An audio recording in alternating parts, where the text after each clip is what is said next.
నమస్కారం. ఈనాటి విశ్లేషణకు స్వాగతం. క్రికెట్, అందులోనూ ఐపీఎల్ అనగానే మామూలుగానే మనలో ఒక రేంజ్ ఉత్కంఠ ఉంటుంది కదా.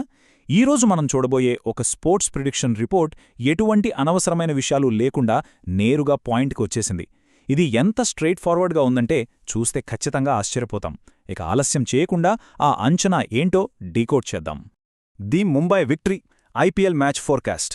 ఇదే ఆ రిపోర్ట్ టైటిల్. సాధారణంగా క్రికెట్ విశ్లేషణలు అనగానే బోలెడన్ని స్టాటిస్టిక్స్, రన్ రేట్లు, పిచ్ రిపోర్ట్లు అంటూ పేజీల కొద్దీ సమాచారం ఉంటుంది. కానీ ఇక్కడ అసలా హంగమానే లేదు.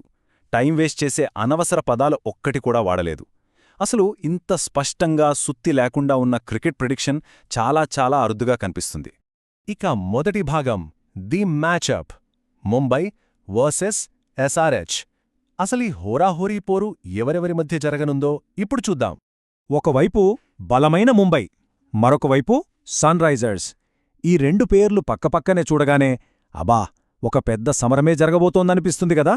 ఇద్దరూ అంతటి బలమైన ప్రత్యర్థులు ఢీకొంటున్నప్పుడు మ్యాచ్ ఎటువైపు మొగ్గు చూపుతుంది అనే ఉత్కంఠ ప్రతి క్రికెట్ అభిమానిలో ఉంటుంది. మరి మన దగ్గరున్న ఈ స్పెషల్ రిపోర్ట్ ఈ ఉత్కంఠకు ఎలాంటి ముగింపిచ్చిందో తెలుసుకోవాలనే క్యూరియాసిటీ కలగడం చాలా సహజం. ఇక తర్వాతి భాగం, ది డెఫినిటివ్ విన్నర్. అంటే ఎటువంటి సందేహాలకు తావు లేకుండా ఈ మ్యాచ్ విజేత ఎవరో తేల్చి చెప్పే ఫైనల్ రిజల్ట్ అనమాట. ఆ రిపోర్ట్ ఇచ్చిన ఫైనల్ తీర్పు ఇదే, ముంబై విన్నర్. వినడానికి ఆశ్చర్యంగా ఉన్నా ఇది నిజం. కేవలం రెండు పదాలు అంతే. ఎలాంటి సంకోచం లేదు, ఎవరెలాంటి వివరణ అడగొద్దు అన్నట్టుగా ఈ అంచనాను ఎంతో కాన్ఫిడెంట్గా ఇచ్చేశారు.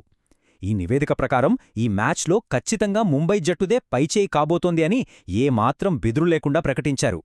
ఇంత బ్లంట్గా, ఇంత స్పష్టంగా ఉన్న ప్రిడిక్షన్ చూడటం నిజంగా విశేషమే.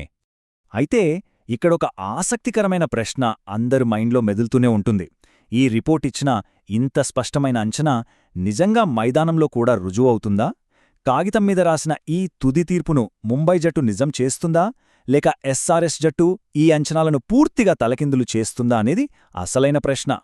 ఈ ఉత్కంఠభరితమైన ప్రశ్నకు సమాధానం దొరకాలంటే అసలు మ్యాచ్ అయ్యేవరకు వేచి చూడాల్సిందే.